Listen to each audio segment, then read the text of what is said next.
ان جو حضرت موسیٰ علیہ السلام نے کہا تھا نا کہ سب سے زیادہ علم میرا، تو حضرت خضر علیہ السلام نے فرمایا، ان کے پاس ہی بیٹھ کے بات کر رہے تھے کہ کشتی پہ بیٹھ گئے تھے نا، کشتی پہ دونوں بیٹھے ہوئے تھے، کہ ایک چڑیا کشتی کے کنارے پر آ کر بیٹھ گئی اور چونچ سے اس نے دریا کا پانی پیا۔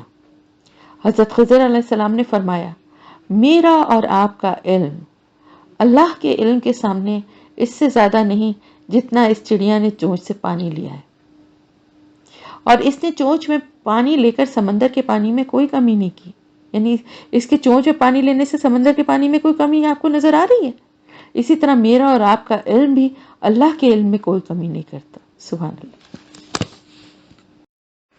قالا، کہا، اس سے حضرت موسیٰ علیہ السلام نے، ستجدونی، ان قریب تم پاؤ گے مجھے، انشاءاللہ، اگر اللہ نے چاہا، صابرن، صبر کرنے والا، ولا، اور نہیں، عاصی، میں نافرمانی کروں گا، لگا، تیرے لیے، امرا، کسی حکم میں۔ انہوں نے کہا، حضرت موسیٰ علیہ السلام نے ان سے کہا کہ آپ مجھے اپنے ساتھ رکھ لیجئے، میں آپ کی بات کی نافرمانی نہیں کروں گا، تو اگر آپ کی بات نہیں بھی سمجھ میں آئے گی تو انشاءاللہ میں آپ صبر کروں گا، کیونکہ حضرت خضر علیہ السلام کی مراد یہ تھی کہ ظاہر ہے اتنی عجیب باتیں آپ کو وہ لگیں گی، کیونکہ آپ کو اس کا علم نہیں ہے، آپ کو نہیں پتا ہے اس کا، تو آپ کو عجیب لگیں گی، تو آپ بیچ میں مجھ سے کوئی سوال یا مجھے ٹوکیے گا نہیں۔ تو انہوں نے کہا نہیں، میں صبر کروں گا، انشاءاللہ، صبر کرنے والا، اور میں آپ کے کسی حکم کی نافرمانی نہیں کروں گا۔ یہاں پر ایک بات بہت اہم ہے کہ جب صبر کرنے کی بات ہوئی تو اس کے ساتھ حضرت موسیٰ علیہ السلام نے انشاءاللہ کہا، لیکن نافرمانی نہ کرنے کے وعدے کے ساتھ انشاءاللہ نہیں کہا۔ چنانچہ کیا ہوا آگے کہ اسی وعدے کی خلاف ورزی آپ سے ہوئی جس کے ساتھ انشاءاللہ نہیں کہا گیا تھا۔ اسی حوالے سے آپ سورہ بنی اسرائیل کا وہ حکم بھی ذہن میں رکھیں جس میں آپ صلی اللہ علیہ وسلم کو مخاطب کر کے فرمایا گیا تھا کہ کسی چیز کے بارے میں یہ کبھی نہ کہیں کہ میں یہ کل کرنے والا ہوں مگر یہ کہ اللہ چاہے، اور اپنے رب کو یاد کر لیا کیجئے جب آپ بھول جائیں، اور کہیے کہ ممکن ہے میرا رب میری رہنمائی کر دے اس سے زیادہ بھلائی کی راہ کی طرف۔ یہ سورہ بنی اسرائیل میں تھا نا، وہی والی بات یہاں پر بھی ہے۔ اب کیا ہوا؟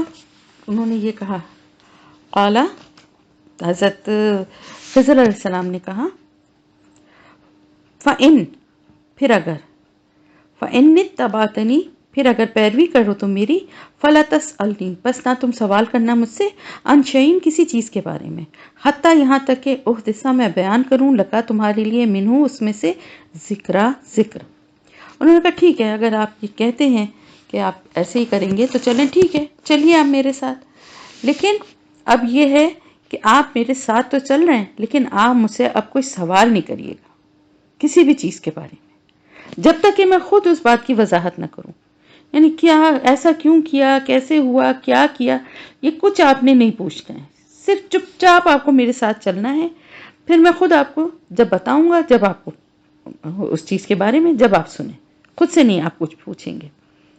یہ طے ہو گیا، اور اب دونوں چل پڑے، فانطلقا، تو دونوں چل دیے، حتیٰ یہاں تک کہ اذا، جب، رکیبا، وہ دونوں سوار ہوئے، پھر سفینہ تھی، کشتی میں، خرقہا، تو اس نے پھاڑ دیا اس میں، قالا، کہا، اغرقتہا، کیا پھاڑ دیا تم نے اس میں، لتغرقا، تاکہ تم غرق کرو، اہلہا، اس کے سواروں کو، اہل کہتے ہیں رہنے والوں کو، لیکن یہاں پر ظاہر ہے کشتی کے رہنے والے اس کے سوار ہوں گے نا، اس کے سواروں کو، لقد، البتہ، بلا شبہ، جئتا، لائے تم، شیئن، ایک چیز، امرا، بڑی بھاری۔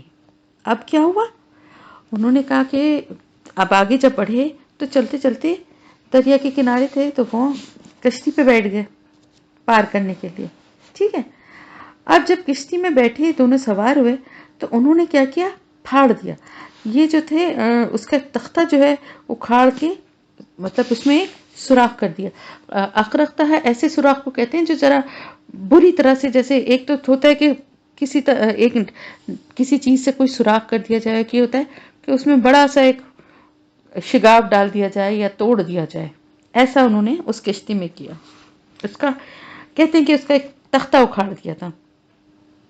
اب موسیٰ علیہ السلام نے جب یہ دیکھا تو ظاہر ہے ان کو یہ بات بڑی عجیب لگی، اور بری بھی لگی کہ بھئی اسی کشتی پہ بیٹھ کے تو ہم سفر کر رہے ہیں اور آپ نے اسی کے کیا کیا، اسی کے بجائے اس کے کہ ان کے ساتھ کوئی بھلائی کرنے کے، اسی کا آپ نے تختہ اکھاڑ دیا تاکہ اس میں جو سوار ہیں وہ سب ڈوب جائیں۔ یہ تو بہت ہی بری بات آپ نے کی ہے، ایسا تو نہیں کرنا چاہیے تھا، عجیب بات ہے نا۔ قالا، اس نے کہا، علم، کیا نہیں، اقل، میں نے کہا تھا، انکا، بے شک تم، لن تستطیع، ہرگز نہیں تم استطاعت رکھو گے، معیہ صبرا، میرے ساتھ صبر کی۔ اب انہوں نے کہا کہ دیکھو تم نے پھر پوچھ لیا، میں نے تم سے کیا کہا تھا اس چیز کی، تمہارے اوپر، تمہیں اس کا علم نہیں ہے، یعنی انہوں نے ان کو کوئی الزام نہیں دیا، کوئی ان کا عیب نہیں گنایا، بلکہ کیا کہا کہ تمہیں اس کا علم نہیں ہے نا اس معاملے کا، تو تم نے اس میں، تمہیں بولنا نہیں چاہیے تھا اور اس پہ صبر کرنا چاہیے تھا۔ یہی بات میں نے تم سے کہی تھی کہ تم اس پہ صبر نہیں کر سکو گے، جب بھی تم کوئی ایسی خلاف عقل یا کوئی ایسی بات تمہیں نظر آئے گی تو تم صبر نہیں کر سکو گے، تو یہ تم نے دیکھو غلطی کی ہے۔ ان کو بھی احساس ہوا کہ بھئی بات غلط ہے، اگر علم حاصل کرنا ہے تو صبر سے استاد کی بات کو سننا بھی ہے اور ماننا بھی ہے، جب بھی علم حاصل کر سکتے ہیں۔ انہوں نے کہا، قالا، لا تؤاخذنی، نہ آپ مواخذہ کریں میرا، بما، ساتھ اس کے جو نسیتو، بھول گیا میں، ولا، اور نہ، ترہقنی، تو چھا جا مجھ پر، من امری، میرے معاملے میں، اسرا، تنگی کر کے یا سختی سے، یعنی مجھ سے سختی کا معاملہ نہ کیجیے۔ ان کو احساس ہو گیا نا کہ میں نے غلطی کی ہے، تو انہوں نے کہا دیکھیں ٹھیک ہے غلطی ہوئی ہے مجھ سے، لیکن اب آپ معاف کر دیجئے میری اس بھول کو جو مجھ سے ہو گئی ہے، اور اب میرے معاملے میں مجھ پہ زیادہ سختی نہ کریں۔ اس سے کیا پتہ چلتا ہے کہ استاد سے جب علم حاصل کرتے ہیں، سیکھ رہے ہوتے ہیں، تو اگر کوئی غلطی ہو جاتی ہے، کوئی بھول ہو جاتی ہے، تو کیا کہنا چاہیے کہ غلطی ہو گئی ہے، مان لینا چاہیے اور کہنا چاہیے کہ اب آپ درگزر کا معاملہ کیجئے، آئندہ ایسا نہیں ہوگا، میرے ساتھ سختی کا معاملہ نہ کیجئے اور مجھے اچھی طرح سے نصیحت کر کے سمجھا دیجئے، میں آئندہ ایسا نہیں کروں گا۔ انہوں نے یہی کہا کہ میں بھول گیا تھا، اب اس غلطی پہ آپ میرے اوپر سختی نہ کیجئے۔ فانطلقا، پھر دونوں آگے چل پڑے، حتیٰ یہاں تک کہ اذا، جب لقیہ، وہ دونوں ملے، غلامن، ایک لڑکے کو، فقتلہ، تو اس نے قتل کر دیا اس کو۔ اقتلتا، کیا قتل کر دیا تم نے، نفسن، ایک جان کو، زکیتن، زکیتن، زکیہ، گناہ سے پاک، یہاں پر کیا مطلب ہے، بے گناہ، یعنی ظاہر ایک لڑکا ہے سامنے نظر آیا، اس کو قتل کر دیا، گردن اس کی وہ کر دی، تو یہ بات تو اچھی نہیں تھی نا کہ ایسا کیوں کیا انہوں نے۔ تو انہوں نے کہا کہ بھئی یہ تو آپ نے صحیح بات نہیں کی ہے، گناہ کی بات ہے، یہ تو لقد جئت شیئا نکرا، البتہ بلا شبہ یہ تو ایک قابل نفرت، ایک قابل انکار بات ہے، یعنی اس طرح کی بات تو نہیں کرنی چاہیے تھی آپ کو۔ اب کیا ہوا، بات یہ ہے کہ دیکھیں کچھ بات ایسی ہوتی ہے، جیسے اسلامی شریعت میں نے آپ کو بتایا کہ قتل کی ممانعت ہے ہمیشہ سے، انسانی جان کی حرمت ہے، تو بغیر کسی وجہ کے، یعنی کہ اگر کسی نے کسی کی جان لی ہو، اس طرح سے تو قتل کیا جا سکتا ہے، تو بغیر اس کے تو نہیں کیا جا سکتا۔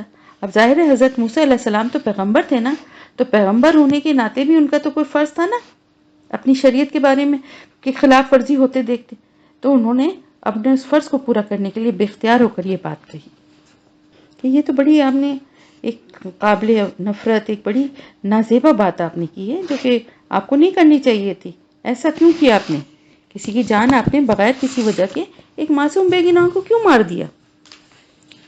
اب 16ویں پارے پہ آ جائیے۔ قالا، اس نے کہا، علم، کیا نہیں، اقل، میں نے کہا تھا، لکا، تمہیں، انکا، بے شک تم، لن، ہرگز نہیں، تستطیع، تم استطاعت رکھتے، معیہ، میرے ساتھ، صبرا، صبر کی۔ انہوں نے کہا پھر تم نے بیچ میں سوال کیا، کیا میں نے تم سے کہا نہیں تھا کہ جو کچھ میں کروں گا تم استطاعت نہیں رکھتے اس کو سمجھنے کی، اور میرے ساتھ رہ کے تم صبر نہیں کر سکو گے، میں نے پہلے ہی تمہیں کہا تھا۔ قالا، کہا موسیٰ نے، ان سالتوں کا، اگر سوال کروں میں تم سے، ان شیئن، کسی چیز کے بارے میں، بعدہا، اس واقعے کے بعد، یعنی بعد اس واقعے کے، فلا تو نہ تو صاحبنی، تم رکھنا مجھے، قد بلا شبہ بلغتا پہنچ گئے تم، من لدنی میری طرف سے، عذر کو. انہوں نے کہا دیکھیں، تو ان کو تھوڑی شرمندگی بھی ہوئی. انہوں نے کہا واقعی میں منع بھی کیا تھا، پھر میں نے سوال کر لیا. لیکن دیکھیں ہر دفعہ جو ہے بات ایک ایسی بات تھی کہ جس پہ ایک انسان رہ نہیں سکتا تھا نا. خیر انہوں نے کہا کہ اب دیکھیں آپ کی بات صحیح ہے، اب میری طرف سے آپ عذر کو پہنچ گئے ہیں، یعنی میری طرف سے یہ آخری عذر تھا، میری طرف سے یہ معذرت ہے کہ اگر اب آگے میں کسی چیز کے بارے میں آپ سے کوئی سوال کروں، کسی بھی واقعے کے بارے میں، اب آگے جو کچھ بھی ہوگا یہ لاسٹ ہے، اس واقعے کے بعد اب جو کچھ بھی ہوگا تو آپ مجھے ساتھ مت رکھیے گا. اب میری طرف سے آپ سے معذرت ہے، یہ آپ میری طرف سے آپ عذر کو پہنچ گئے، یعنی میری طرف سے اب آپ کو کوئی آپ کو جتنا مجھے مطلب کہتے ہیں نا کہ جتنے چانسز دینے تھے وہ آپ نے دے دیا، کوئی آپ کی طرف سے کوئی وہ نہیں. فانطلقا، پس وہ دونوں چل دیے، حتیٰ یہاں تک کہ اذا جب اتایا وہ دونوں آئے، اہل قریۃ نستطعما، اہل قریہ ایک بستی والوں کے پاس، نستطعما ان دونوں نے کھانا مانگا، اہلہا اس کے رہنے والوں سے، فابوا تو انہوں نے انکار کر دیا، ان یضیفوہما کہ وہ مہمان بنائے انہیں، فوجدا تو ان دونوں نے پائی، فیہا اس میں، جدارن ایک دیوار، یریدو وہ چاہتی تھی، ان کہ ینقضا وہ ٹوٹ گرے، فقامہ تو اس نے قائم کر دیا اس کو، سیدھا کر دیا اس کو، قالا اس نے کہا، یعنی حضرت موسیٰ علیہ السلام نے کہا، لو اگر شئتا چاہتے تم، لتخذتا البتہ لے لیتے تم، علیہ اس پر، اجرا کوئی اجرت. اب کیا ہوا؟ اب آگے چلتے چلتے یہ ایک بستی میں پہنچے. اب وہاں بستی والوں کے پاس آنے کے بعد انہوں نے ان دونوں نے کھانا مانگا. اب اس زمانے کا طریقہ یہی تھا کہ جو بھی مسافر ہوتا تھا وہ آتا تھا، اور تو بستی والے جو ہیں ان کی ذمہ داری ہوتی تھی کہ ان کو کھانے کی اور آرام کی، رہنے کی جگہ دی جائے. کیونکہ اس دور میں دیکھیں اس طرح جگہ جگہ hotel, rest house, guest house یہ سب تو بنے ہوئے ہوتے نہیں تھے نا کہ انسان جائے اور وہاں کمرہ بک کروائے اور وہاں جا کے ٹھہر جائے. مسافر ہوتے تھے، لمبے سفر سے آتے تھے، بعض دفعہ اتنے پیسے بھی نہیں ہوتے تھے، تو بستی والوں کا یہ فرض ہوتا ہے، ہر جگہ یہ اصول تھا کہ جو مسافر آتے تھے ان کو کچھ کھانے کا سامان اور کچھ آرام کی جگہ ان کو دے. یہ طریقہ تھا. لیکن بعض بستی کے لوگ اتنے سخت دل تھے، بعض بستیوں کے لوگ ایسے ہوتے تھے، جیسے حضرت شعیب علیہ السلام کی بستی کے لوگ تھے جو لوٹ لیا کرتے تھے مسافروں کو، یا بعض بستیوں کے لوگ ایسے تھے جو انکار کر دیتے تھے، نہیں دیتے تھے.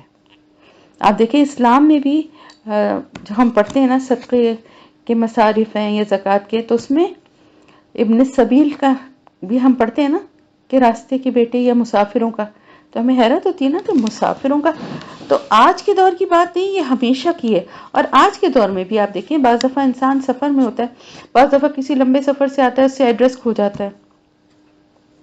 خیر آج کل تو فراڈز بہت ہوتے ہیں، اس لیے بہت کیئرفل رہنا چاہیے. لیکن ایسا ہوتا ہے کہ راستے میں گاڑی خراب ہو گئی، کہیں پناہ لینے کے لیے رکے، تو پھر وہاں کے لوگوں کا فرض ہے کہ ان کو جو بھی ہے کھانا پینا، آرام کی جگہ، واش روم جانا، فون کرنے کی سہولت ہے تو فون کروا دیں. یہ ایک نیکی کا کام ہے بہت بڑی. تو انہوں نے جب کھانا مانگا تو اس بستی کے لوگ جو تھے وہ سخت دل تھے، اچھے نہیں تھے میرے خیال سے، باقی اللہ بہتر جانتا ہے، اتنی تفصیل تو نہیں ہے، بس یہ ہے کہ انہوں نے کھانا دینے سے انکار کر دیا اور ان کی مہمان نوازی بھی نہیں کی، یعنی یہ کہ ان کو رہنے کی بھی کوئی جگہ نہیں دی، کھانے کو بھی کچھ نہیں دیا. تو پھر ان دونوں نے کیا، اب ظاہر ہے نہ کھانا ملا نہ ٹھہرنے کا ملا، تو آگے بڑھنے لگے تو دیکھا راستے میں ان دونوں نے دیکھا کہ ایک دیوار ہے کہ جو چاہتی تھی کہ وہ گر پڑے. اب یہاں پر دیوار چاہتی تھی کہ دیوار بھی کچھ چاہ سکتی ہے. یہ بات اگر آپ سوچیں، ایک تو اس کا میننگ یہ بھی ہو سکتا ہے کہ دیوار چاہتی تھی کا مطلب یہ ہے کہ بس گرا ہی چاہتی تھی، لگ رہا تھا کہ بس گر ہی جائے گی. اور ایک بات یہ ہے کہ دیوار چاہتی تھی واقعی، تو کیا بے جان چیزیں بھی کچھ چاہ سکتی ہیں؟ تو اس کی ہم اگر تفصیل دیکھیں تو بہت ساری چیزیں ایسی ہیں کہ جو بے جان ہیں لیکن وہ جذبات رکھتی ہیں. جیسے کنکریاں جو تھیں آپ صلی اللہ علیہ وسلم کو دیکھ کے کلمہ پڑھ رہی تھی، جیسے درخت جو تھا اس نے آپ کو دیکھ کے اپنی شاخوں کو جھکا دیا تھا. جیسے احد پہاڑ کے بارے میں ہے کہ آپ صلی اللہ علیہ وسلم نے فرمایا کہ احد پہاڑ جو ہے، یہ صحیح حدیث ہے، ہم سے محبت کرتا ہے اور ہم اس سے. ایک دفعہ آپ صلی اللہ علیہ وسلم جو ہیں احد پہاڑ پر موجود تھے کہ وہ پہاڑ ہلنے لگا. آپ نے فرمایا تھم جا، تو نہیں جانتا تجھ پر ایک نبی، ایک صدیق اور ایک شہید ہے. تو کون کون تھے آپ صلی اللہ علیہ وسلم کے ساتھ؟ حضرت ابو بکر صدیق رضی اللہ تعالیٰ عنہ اور حضرت عمر فاروق رضی اللہ تعالیٰ عنہ. تو وہ ٹھہر گیا. پھر اسی طرح ہم نے حنانا، جو میں نے آپ کو پوسٹ بھی شیئر کی تھی، کہ جو درخت کا تنا تھا جو کہ منبر تھا آپ صلی اللہ علیہ وسلم کا سوکھا ہوا تنا، وہ کس طرح بلک بلک کے رو رہا تھا. پھر اسی طرح زمین کے بارے میں بھی یہ جو ہے بات کہی جاتی ہے کہ جب کوئی نیک انسان مرتا ہے تو زمین روتی ہے کہ یہ انسان مجھ پر سجدے کرتا تھا اور آج میں اس کے سجدوں سے محروم ہو جاؤں گی. اسی طرح کوئی ظالم اور برا انسان مرتا ہے تو زمین شکر کرتی ہے کہ اس کے بوجھ سے میں آزاد ہو گئی. تو یہ کچھ مثالیں میں اس لیے بتا رہی تھی کہ اس سے ہمیں یہ پتہ چلے. پھر قیامت کے دن بھی آپ دیکھیں کہ قدموں کے نشان بھی گواہی دیں گے، اور یہ سب زمین کا حصہ ہے نا. تو اس دیوار بھی ہو سکتا ہے کہ گرنا چاہ رہی ہو یا گرنے والی ہو، تو انہوں نے اس سے پہلے کہ وہ ٹوٹ کر گرے، انہوں نے اس کو سیدھا کر دیا، کھڑا کر دیا، قائم کر دیا. کہتے ہیں ہاتھ کے اشارے سے انہوں نے اشارہ کیا اور وہ زمین جو ہے وہ دیوار جو ہے وہ سیدھی ہو کے کھڑی ہو گئی. اب موسیٰ علیہ السلام سے پھر نہیں رہا گیا. انہوں نے کہا کہ بستی والے تو اتنے ظالم اور سخت دل لوگ تھے کہ انہوں نے ہم کھانا تک کھلانے سے انکار کر دیا تھا. اور انہی کی بستی میں ایک دیوار گر رہی تھی اور آپ جاتے تو اس پہ کچھ اجرت ہی لے لیتے، جس سے ہم کھانا پینا کا کچھ سامان لے لیتے. تو اب یہ تو اتنے برے لوگ ہیں کہ انہوں نے کھانا تک کھلانے سے انکار کر دیا، اور آپ نے بغیر کسی معاوضے کے ان کی دیوار کی مرمت کر دی. اچھا ہوتا نا کہ آپ کچھ پیسے لے لیتے، ان سے کچھ اجرت لے لیتے. بس اب یہ جو بات انہوں نے کہی تو انہوں نے حضرت خضر علیہ السلام نے ان سے کہا، قالا ھذا، یہ ہے، فراق، جدائی، بینی، درمیان میرے، و بینک، اور درمیان تمہارے. سأنبئک، ان قریب میں بتاؤں گا تمہیں، بتاویلی، تفصیل، حقیقت، ما، جو لم نہیں تستطع، تم کر سکے، علیہ صبرا، اس پر صبر. اب انہوں نے کہا بس اب یہاں سے آپ کے اور ہمارے درمیان جدائی ہو رہی ہے، اب آپ میرے ساتھ مزید نہیں چل سکتے، کیونکہ آپ کے اپنے ہی کہنے کے مطابق آپ کی جو حجت تھی وہ پوری ہو گئی، یعنی آپ نے جو عذر تھا وہ پورا ہو گیا. تیسری دفعہ آپ نے یہی کہا تھا، تو بس اب وہ بات ختم ہو گئی. اسی بات پر آپ صلی اللہ علیہ وسلم نے فرمایا تھا کہ کاش موسیٰ علیہ السلام صبر کر لیتے تو ہم کچھ اور باتیں بھی جان لیتے. لیکن اللہ کی حکمت، اللہ کا فیصلہ یہی تھا کہ اتنا ہی بتانا مقصود تھا. تو انہوں نے کہا کہ اب میں آپ کو ان قریب میں آپ کو بتاؤں گا کہ اصل حقیقت کیا تھی ان باتوں کی جن پر آپ صبر نہیں کر سکے اور آپ نے سوال کر لیا.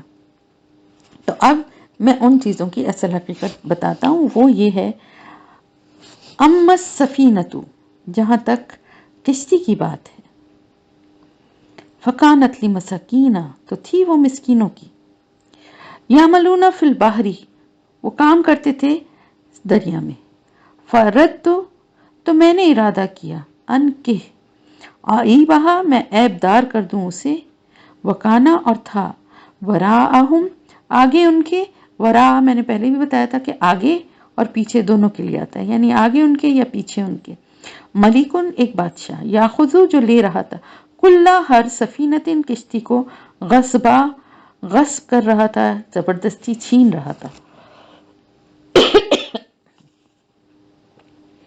اب اس کے بارے میں انہوں نے کہا کہ اب آپ جن باتوں کو کی گہرائیوں میں جاننے کا علم اللہ نے ان کو دیا تھا، ان باتوں کی گہرائی سے اب وہ ان کو آگاہ کرنے لگے. اور انہوں نے کہا یہ سب جو کچھ بھی میں نے کیا تھا یہ اللہ کے حکم سے کیا تھا. اصل میں بات کیا ہوتی ہے کہ بعض دفعہ حقیقت کچھ اور ہوتی ہے. بظاہر ہمیں جو چیز نظر آتی ہے ضروری نہیں کہ وہی بات اصل بات بھی ہو. بظاہر اللہ تعالیٰ خود ہی فرماتے ہیں نا کہ بظاہر تمہیں کسی چیز میں خیر نظر آتی ہے لیکن ہو سکتا ہے اس میں شر چھپا ہوا ہو، اور اسی طرح بعض چیزیں تمہیں اپنے لیے بری لگتی ہیں لیکن ہو سکتا ہے اس میں تمہاری بھلائی۔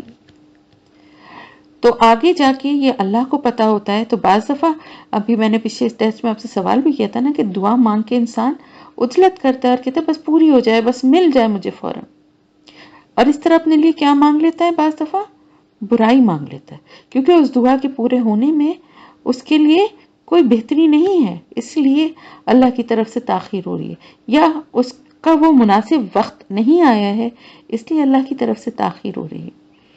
تو بالکل وہی بات یہاں پر بھی ہے کہ بعض دفعہ کسی بات اور کسی کام میں انسان کو بعض دفعہ تکلیف کا، سختی کا یا مشکل کا سامنا کرنا پڑتا ہے، اور وہ فوراً شکوہ کرنے لگتا ہے اللہ سے اور رونے لگتا ہے اپنا، بجائے یہ کہ اللہ کے اوپر معاملات کو چھوڑ کے صبر کرے، اللہ پہ توکل کرے اور یہ جان لے کہ اللہ سے زیادہ مجھ سے محبت کرنے والا میرا خیر خواہ کوئی نہیں ہے، اس میں کوئی میرے لیے بھلائی چھپی ہوگی، کوئی اللہ کی حکمت اور مصلحت ضرور ہوگی۔ تو اب یقیناً ایسا ہوتا ہی ہے، اور پھر اس کو جب آگے وقت گزرے گا تو اس کو احساس ہوگا کہ یہ اس بات میں یہ میرے لیے بہتری چھپی ہوئی تھی۔ تو اب انہوں نے کہا کہ یہ کشتی جو تھی نا، یہ کشتی مسکینوں کی تھی۔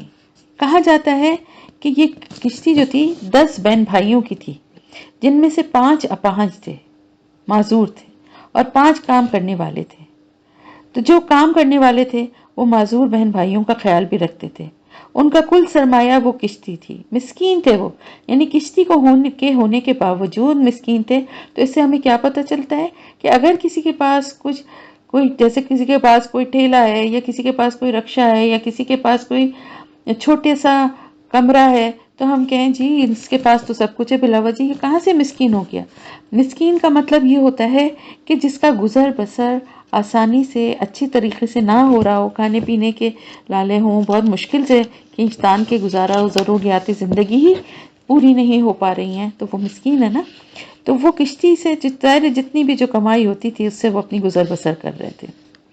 خضر علیہ السلام نے ان کی کشتی کو اس لیے نقصان پہنچایا تھا کہ آگے ایک بادشاہ تھا جس کو کوئی جنگی مہم پیش آ گئی تھی، اور اس کی وجہ سے وہ اپنے قریب کے علاقوں سے ساری کشتیاں زبردستی لے رہا تھا، چھین کے لوگوں سے لے رہا تھا۔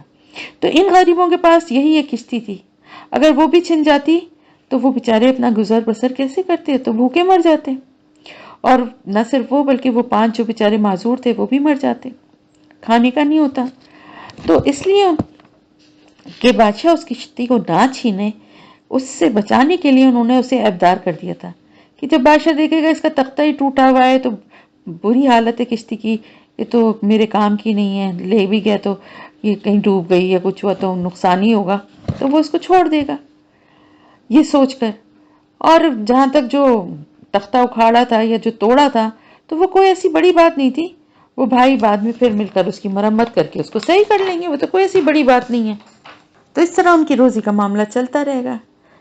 تو اس سے کیا پتا چلا کہ وہ تختہ ان لوگوں کے لیے بھلائی کے لیے توڑا گیا تھا، ان کو نقصان پہنچانے کے لیے نہیں توڑا گیا تھا۔ پھر آگے جو وَأَمَّا الْغُلَامُ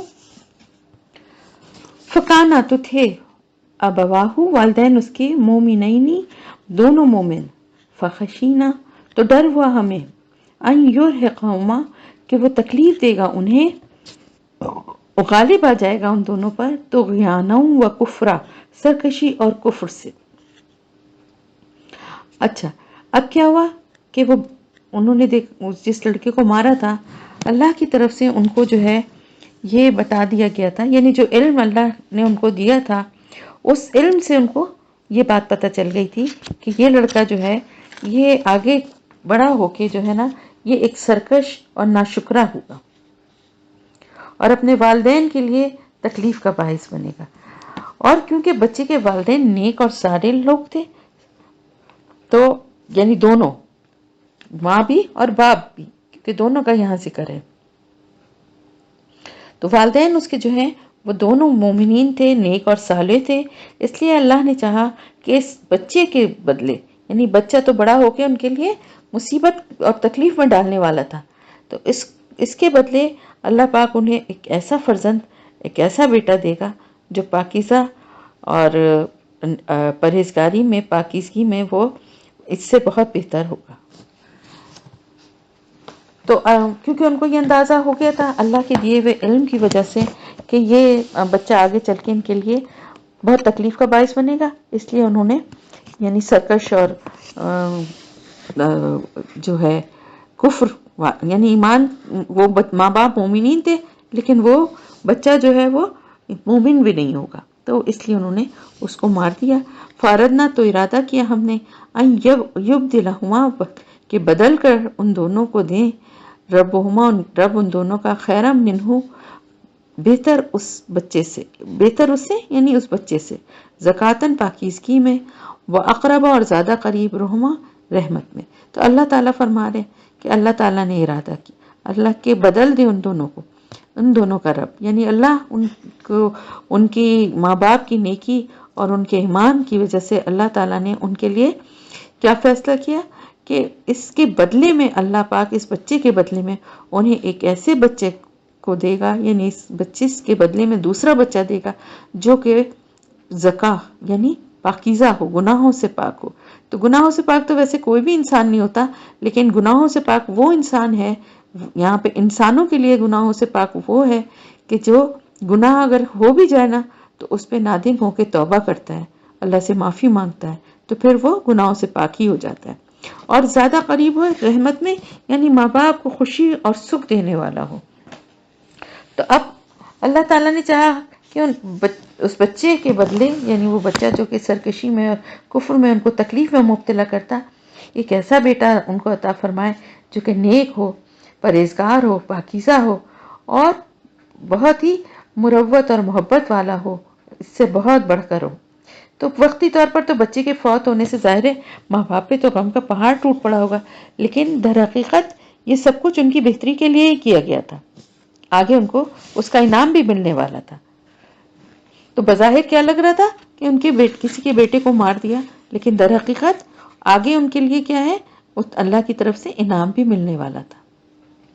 کیونکہ دیکھیں والدین کو تو صبر نہیں آتا، لیکن بہت بڑا یہ تکلیف ہے اولاد کا، خدا نخواستہ اولاد کی جو تکلیف ہوتی ہے، لیکن اللہ کی حکمت پر وہ نیک مومنین تھے، انہوں نے معاملے کو چھوڑ کر وہ صبر کریں گے، اللہ کو معلوم تھا، تو ان کو اللہ پھر ان کے صبر کے بدلے، اور جو انہوں نے اپنے اس بچے کی تکلیف پہ جو صبر کیا، اللہ اس سے بہتر ان کو اولاد دے گا۔ وہ عمل جدارو، اور جہاں تک بات ہے دیوار کی، فکانہ لغلامین، پس وہ تھی دو لڑکوں کی، یتیمین، دونوں یتیم تھے، فی المدینہ، شہر میں، وکانا، اور تھا، تحتہ، نیچے اس کے، کنزن، ایک خزانہ، لہما، ان دونوں کا، وکانا، اور تھا، ابوہما، ان دونوں کا باپ، صالحہ، نیک، فارادہ، تو ارادہ کیا، ربو کا، تیرے رب نے، آئیں یبلغا، کہ وہ دونوں پہنچے، اشدہما، اپنی جوانی کو، ویستخرجا، اور وہ دونوں نکالیں، کنزہما، اپنے خزانے کو، رحمتم من ربک، بطور رحمت تیرے رب کی طرف سے، وما، اور نہیں، فعلتہ، کیا میں نے اسے، ان امری، اپنی رائے سے، اپنے حکم سے، ذالک، یہ ہے، تعویل، حقیقت، ما، جو لم تستطع، نہیں تم استطاعت رکھ سکے، علیہ، اس پر، صبر کی۔ اب انہوں نے کہا کہ وہ دیوار جو تھی جس کے بارے میں تم کہہ رہے تھے کہ اس دیوار کی مرمت کیوں کی ہے، اس پہ کوئی اجرت لے لینی چاہیے تھی۔ دراصل وہاں وہ جو تھے، وہ دیوار جو تھی وہ دو یتیم بچوں کی تھی، دو لڑکے تھے یتیم، ان کی تھی وہ دیوار۔ ہوا یہ کہ اس دیوار کے نیچے ایک خزانہ تھا ان دونوں کے لیے، اور ان کا باپ ایک نیک آدمی تھا۔ باپ جو تھا اس نے جب یہ دیکھا ہوگا کہ میرا آخری وقت قریب آ گیا ہے اور میرے بچے ابھی بہت چھوٹے ہیں، مال کو نہیں سنبھال سکیں گے، تو اس نے اپنی ساری جمع پونجی اکٹھی کر کے دیوار کی بنیاد میں دفن کر دی، اس امید پر کہ جب وہ بڑے ہوں گے تو نکال لیں گے اور اس سے فائدہ اٹھائیں گے۔ اگر وہ دیوار وقت سے پہلے ہی گر جاتی تو اس بستی کے لوگ جو اتنے سخت دل اور اتنے برے تھے کہ کسی مسافر کو کھانا کھلانے کی بھی روادار نہیں تھے، وہ تو ان بچوں کا وہ خزانہ لوٹ کر لے جاتے۔ اس لیے اللہ تعالیٰ نے چاہا کہ وہ دونوں اپنی جوانی کو پہنچ جائیں اور پھر اپنا خزانہ نکال لیں، باپ چونکہ نیک آدمی تھا تو دیکھیں باپ کی نیکی بھی، ماں باپ کی نیکی بھی اولاد کے کام آتی ہے، اولاد کے آگے آتی ہے. اس لیے جو ماں باپ اچھے کام کرتے ہیں، نیک کام کرتے ہیں، ایک تو ویسے بھی بچے ان کو دیکھ کر اسی راستے پہ چلتے ہیں، دوسرے یہ کہ ماں باپ کی دعائیں اور بعد ماں باپ کے نیک اعمال جو ہے نا وہ بھی بچوں کے لیے آگے کام آتے ہیں. تو وہ اس نیک آدمی کی وجہ سے اللہ تعالیٰ نے، اس کی نیکی کی وجہ سے اللہ نے اس کی دیوار کی مرمت کا اہتمام کر دیا تھا اور اس کے چھوٹے یتیم بچوں کی بھلائی کا سامان کر دیا گیا تھا. تو انہوں نے آگے کہا کہ یہ سارے کام جو میں نے کیے یہ آپ کی رب کی رحمت سے کیے، اور میں نے اپنی مرضی سے انہیں نہیں کیا تھا. یہ سارے کام میں نے اپنی مرضی سے نہیں کیے، یہ سب اللہ کی رحمت کا مظہر تھے، اللہ ہی کے فیصلے تھے، اللہ کے ہی حکم سے ان کی تعمیل ہوئی ہے، یعنی اپنی مرضی سے ان میں کچھ نہیں کیا. تو ان کاموں کے سلسلے میں اللہ کی احکامات کے پہ عمل کرنے والے اللہ کے وہ بندے حضرت خضر تھے. اب وہ ولی اللہ تھے یا کوئی فرشتے، اس سے کوئی فرق نہیں پڑتا. اس سارے واقعے میں اصل بات جو سمجھنے کی ہے وہ یہ کہ اللہ کے ایسے تمام بندے اور فرشتے بھی اس میں شامل ہیں، یہ قضاء و قدر یعنی موت اور زندگی اور زندگی کے معاملات کی تمام معاملات کے سپاہی ہیں، یعنی اللہ کی فوج ہیں یہ، اور اللہ کے ان احکامات کو نافذ کر رہے ہیں جن کا تعلق صرف شریعت سے نہیں ہے بلکہ دنیا میں جو واقعات اور حادثات رونما ہوتے ہیں ان میں جو اللہ پاک کی مشیت سے جو اللہ چاہتا ہے اس کو کرنے والے ہیں. تو بعض دفعہ ایسا ہوتا ہے کہ ہم کسی بھی واقعے یا کسی بھی حادثے کے صرف ظاہری پہلو کو دیکھتے ہیں، اس پر ہی خوش ہوتے ہیں، اسی پہ غم زدہ ہوتے ہیں، اسی پہ دل دکھاتے ہیں. لیکن ہمارا ایمان اور یقین یہی ہونا چاہیے کہ اللہ تعالیٰ کی طرف سے جو کچھ ہوتا ہے اس میں خیر اور بھلائی ہوتی ہے، اور ہمیں اللہ کی رضا پہ راضی رہنا چاہیے. تو دیکھیں اصل بات کیا ہے؟ اصل بات ہے ایمان بالغیب، یعنی اللہ پاک نے جو کچھ بتایا ہے، جتنا بتایا ہے اس پہ ہمارا ایمان ہے. تو انہوں نے کہا یہ ہے اصل حقیقت ان باتوں کی جن پر آپ صبر نہ کر سکے. یہ تھی حقیقت، یہ تھی اصل سچائی، جو کچھ ہو رہا تھا اور جو اللہ کے حکم سے جو کچھ ہو رہا تھا، اور آپ اس پہ صبر نہیں کر سکے اس لیے کہ آپ کی یہ لائن نہیں ہے، آپ کو اللہ پاک نے اس چیز کا علم نہیں دیا. تو بعض دفعہ کوئی تکلیف، کوئی مشکل، کوئی پریشانی، بعض دفعہ بڑی مصیبت سے بچانے کے لیے کوئی چھوٹی تکلیف اللہ تعالیٰ کی طرف سے آ جاتی ہے. کسی بڑی بیماری سے بچانے کے لیے بعض دفعہ چھوٹی چھوٹی بیماریاں دے دیتا ہے. میں یہاں پر مجھے ایک واقعہ یاد آیا تو میں بتاؤں گی ضرور. یہ ایک واقعہ ہے جو کہ ہے تو خیر امریکہ کا، لیکن میں نے جب سنا تو مجھے بہت سن کے بڑا دل پہ میرے اثر ہوا کہ ایک لڑکا جو ہے اسٹوڈنٹ تھا اور اپنے 2-3 دوستوں کے ساتھ کھڑا ہوا. کالج کے سامنے کوئی کیفے یا کوئی ریسٹورنٹ تھا، اس کے باہر کھڑا ہوا باتیں کر رہا تھا کہ ایک ٹرالر جو ہے وہ بے قابو ہوا اور اس نے اس کا رخ ایسا تھا کہ وہ اس نے ایسے اینگل سے ٹکر ماری کہ وہ ٹکر مار کے اس لڑکے کو یعنی دیوار توڑتا ہوا دھکا دیتا ہوا وہ لڑکا گر گیا. باقی اس کے ساتھ جو دوست تھے ان کو کچھ بھی نہیں ہوا. خیر اس کو لے گئے اس کے دوست وغیرہ اٹھا کے، میڈیکل کے اسٹوڈنٹ تھے وہ، سامنے ہی ان کا ہاسپٹل یا کالج جو بھی تھا وہاں لے گئے. وہاں جب اس لڑکے کو ہوش آیا تو اس نے پہلی بات کیا کہی، اس نے کہا میرے ساتھ ہی ایسا کیوں ہوا؟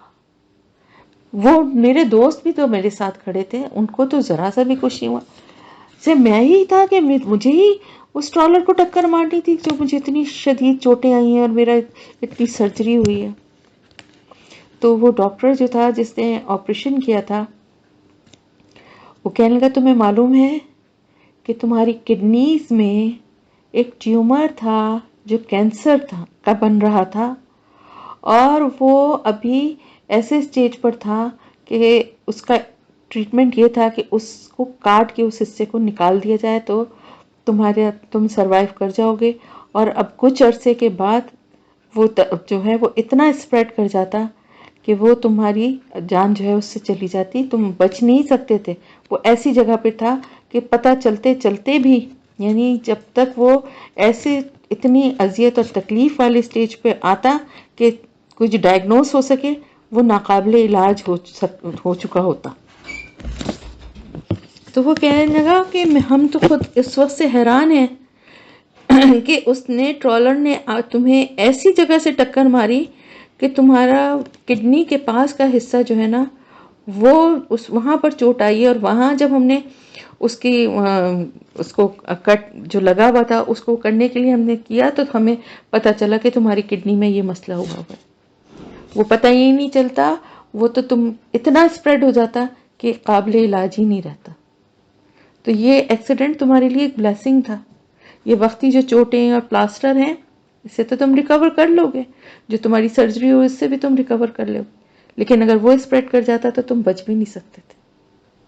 تو بعض دفعہ دیکھیں قدرت نے جو ہے ایسے وہ رکھے ہوتے ہیں کہ ہمیں سمجھ میں نہیں آتے۔ آپ لوگوں کو یقیناً اگر آپ سوچیں تو آپ کو بہت سی ایسی باتیں، بہت سی ایسی چیزیں یاد آئیں گی کہ اب آپ چھینکوں کو ہی دیکھ لیجئے، فلو، نزلہ، زکام ہونے کو ہی دیکھ لیجئے کہ کتنے جرمز، کتنی چیزیں آپ کی جو ہے وہ باہر نکل جاتی ہیں آپ کے جسم سے۔ بہت ساری چیزیں، بہت ساری بیماریاں، تکلیفیں جو ہیں وہ آپ کو کسی بڑی تکلیف، پریشانی، بیماری سے بچانے کے لیے ہوتی ہیں۔ اللہ تعالیٰ برے وقتوں سے سب کو اپنی پناہ میں رکھے، برے لوگوں کی شر سے بچائے۔ کافی پرانی بات ہے کہ میرے بھائی کا موبائل چھنا تھا، کافی پرانی بات ہے، شروع میں جب یہ چیزیں اتنی عام نہیں ہوئی تھیں اور یہ سنیچنگ بھی اتنی عام نہیں تھی۔ تو گاڑی میں میرا بھائی، بھابھی، بھتیجا، میرا بیٹا سب موجود تھے۔ میرے بیٹے کا بھی موبائل لیا، میرے بھائی کا بھی لیا، بھابھی کا بھی لیا۔ تو ظاہر ہے میں رونے لگی، مجھے نہیں پتا تھا، ہم لوگ کہیں جا رہے تھے، سب الگ الگ گاڑیوں میں تھے، یہ لوگ کافی دیر میں پہنچے، پتا چلا تو میں رونے لگی نا۔ ظاہر ہے میں ڈر گئی ایک دم، بھائی بھی تھا، بھتیجا، بھابھی، بیٹا، سارے ہی لوگ۔ اللہ نے جان سب کی بچا لی۔ دوسرے دن میری جو بھابھی ہے اس کی امی آئیں، اس کی امی اور ان کی ممانی دونوں آئیں کیک لے کر، اور آ کے انہوں نے میرے گلے لگ کے مجھے پیار کیا اور مجھ سے کہا بہت بہت مبارک ہو۔ میں بہت حیران ہوئی، کس بات کی مبارکباد دینی؟ کوئی بات مجھے سمجھ میں نہیں آئی۔ ویسے ہی ایک دن پہلے اتنا بڑا وہ ہو گیا تھا، سب کے موبائل چھینے تھے سب تھا۔ مجھ سے کہنی ہے آپ کو بہت مبارک ہو، آپ کے بھائی کی، آپ کے بیٹے کی، آپ کی بھابھی، بھتیجے، سب کی جان اللہ نے بچا لی۔ ان کا یہ جملہ میں کبھی نہیں بھول سکتی۔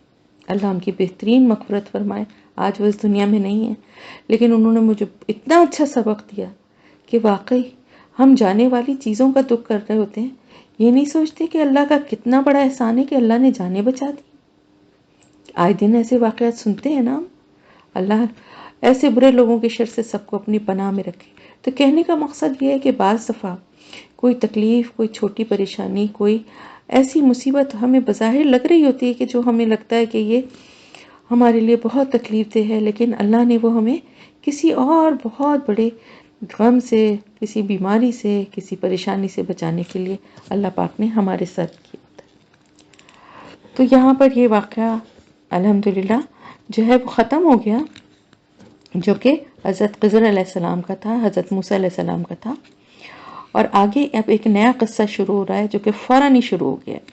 آپ کو بتایا تھا نا کہ کچھ سوالات کیے تھے قریش کے لوگوں نے آپ صلی اللہ علیہ وآلہ وسلم سے، جو کہ ان کو اہل کتاب نے بتائے تھے۔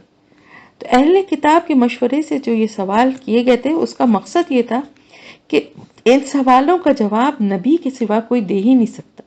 تو انہوں نے یہ ٹیسٹ کرنے کے لیے کفار مکہ کو یہ سوالات بتائے تھے کہ آپ ان سے یہ سوال کیجئے گا، اگر وہ جواب دیتے ہیں تو واقعی اللہ کے نبی ہیں، اور اگر نہیں دیتے تو پھر پتہ چل جائے گا کہ وہ نبی نہیں ہیں، وہ ایسے ہی یہ سب کچھ گڑھ کے اپنے دل سے بتا رہے ہیں۔ تو ان سوالوں میں سے ایک سوال یہ بھی تھا جو کہ ذوالقرنین کے بارے میں تھا۔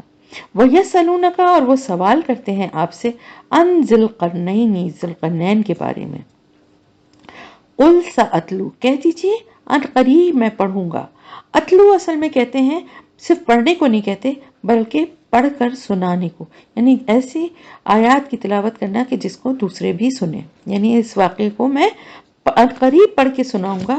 علیکم تم پر، منہ اس میں سے ذکرہ کچھ حال، کچھ واقعات ذوالقرنین کے بارے میں قریب تمہیں پڑھ کر سناؤں گا. یعنی جو اللہ کی طرف سے بتایا جائے گا تو وہ کچھ واقعات کچھ ذکر میں بتاؤں گا. کچھ ذکر کیوں؟ کیونکہ کچھ حالات یا بعض حالات بتائے جائیں گے جتنا کہ جاننا ضروری ہے.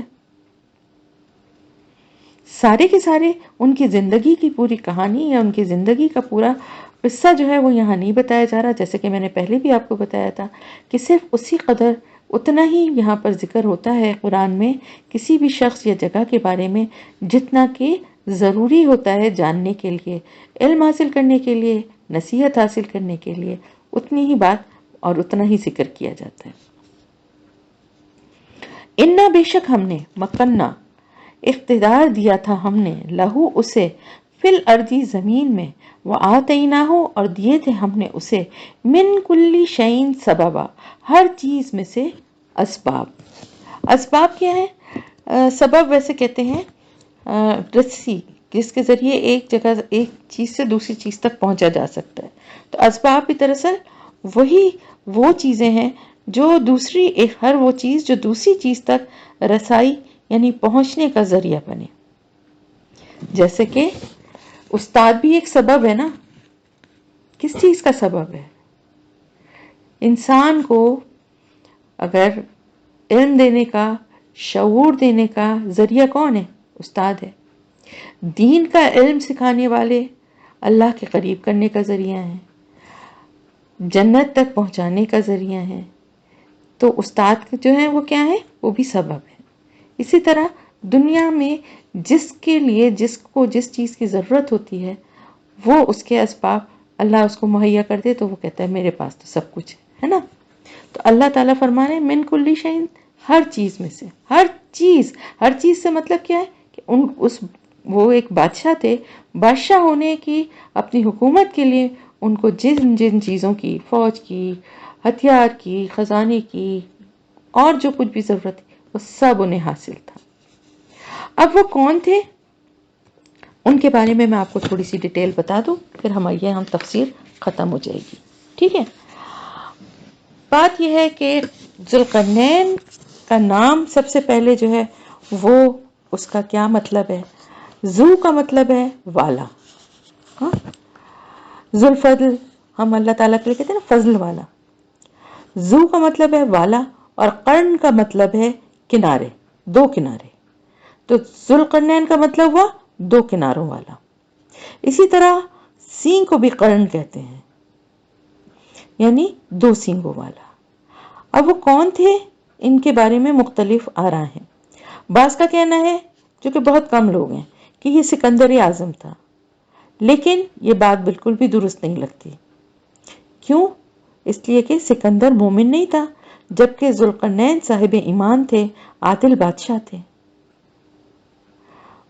قرآن میں ان کے بارے میں ذکر ہے کہ انہوں نے دنیا کا ایک بڑا حصہ فتح کیا. اس بات کی وجہ سے لوگ تھوڑا کنفیوز ہو جاتے ہیں کیونکہ سکندر نے بھی دنیا کا ایک بڑا حصہ فتح کیا تھا، لیکن سب سے بڑی بات یہ ہے کہ وہ مومن نہیں تھا. دوسری گروہ کی رائے یہ ہے کہ یہ ایک رومی بادشاہ تھا جس نے روم کے علاوہ ایران کو فتح کیا تھا اور اس طرح ان دونوں پر حکومت کی تھی اور دنیا کا ایک بڑا علاقہ ان کی حکومت میں شامل تھا. بہت وسیع اسباب کا مالک تھا اور بہت بڑی سلطنت کا مالک تھا اور بہت عادل اور ایک اچھا بادشاہ تھا. اسی وجہ سے اس کو ذوالقرنین کہا گیا ہے. اور قرن سے مراد زمین کے کنارے بھی ہیں، یعنی مشرق اور مغرب.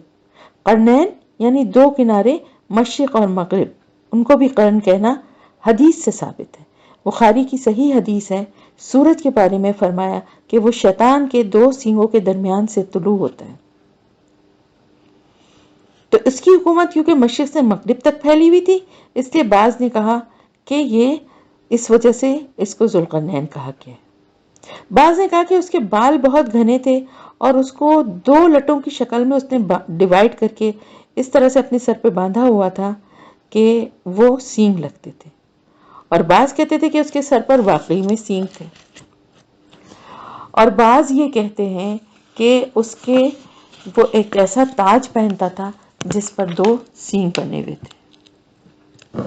تو یہ ساری باتیں اس کے بارے میں کہی جاتی ہیں، جس کی وجہ سے اس کا نام ذوالقرنین، یعنی اس کا لقب جو ہے وہ ذوالقرنین تھا، اس کو ذوالقرنین کہا جاتا تھا۔ اب وہ کہاں، کون سا دور تھا اور کہاں کا وہ تھا، یہ تو بتا دیا کہ روم اور ایران دونوں اس کی حکومت میں شامل تھے۔ اب میں نے آپ کو بتایا تھا بنی اسرائیل کا کہ جو ان کی تباہی ہوئی تھی، تو اس دور کی یہ بات ہے کہ جب بابل کے جو حکمران تھا بخت نصر، اس نے ہیکل سلیمانی کو تباہ و برباد کر دیا تھا اور بنی اسرائیلیوں کو قیدی بنا کر اپنے ساتھ لے گیا تھا۔ وہاں بھیڑ بکریوں کی طرح لوگوں میں انہیں بانٹ دیا تھا غلام بنا کے۔ انہی میں دانیال علیہ السلام جو کہ پیغمبر تھے وہ بھی موجود تھے، وہ بھی گرفتار ہوئے تھے۔ تو اس گرفتاری میں اللہ نے انہیں خواب کے ذریعے خوشخبری دی تھی کہ ایک 2 سینگوں والا شخص تم لوگوں کی رہائی کا سبب بنے گا۔ اور جب اس ذوالقرنین نے ایران کو فتح کیا، یعنی پہلے روم کو کیا پھر ایران کو جب فتح کیا، تو بابل کا علاقہ بھی فتح ہو گیا، اور بابل کا ہی حکمران تھا بخت نصر۔ تو جب وہ علاقہ فتح ہو گیا تو ذوالقرنین کے حکم سے ہی بنی اسرائیل کو بھی رہا کر دیا گیا، اور یہ واپس اپنے علاقے کو لوٹے، اور پھر وہاں جا کر دوبارہ انہیں اقتدار ملا، اور کچھ عرصے کے بعد پھر ان میں وہی برائیاں پیدا ہوئیں، تو پھر ان پر ٹیٹس نے حملہ کیا۔ تو اس وقت دنیا کی 2 بڑی سپر پاورز تھیں، روم اور ایران، اور ان دونوں پر ہی ذوالقرنین کی حکومت تھی۔ ٹھیک ہے، تو یہاں آپ کو یہ بات پتہ چل گئی، اور اللہ نے اس کو تمام اسباب دیے تھے، یعنی ایک بڑا عظیم اور بڑا بادشاہ تھا، تو اس کو بادشاہی کے لیے، اس کی حکومت کے قائم رکھنے کے لیے جو کچھ بھی اس کو چاہیے تھا وہ سب اس نے، اللہ تعالیٰ نے اس کو عطا کیا تھا، ہر وہ چیز جو ضروری تھی۔ تو یہاں پر الحمدللہ آپ کی تفسیر کمپلیٹ ہوئی، آگے انشاءاللہ اگلے اس میں کریں گے۔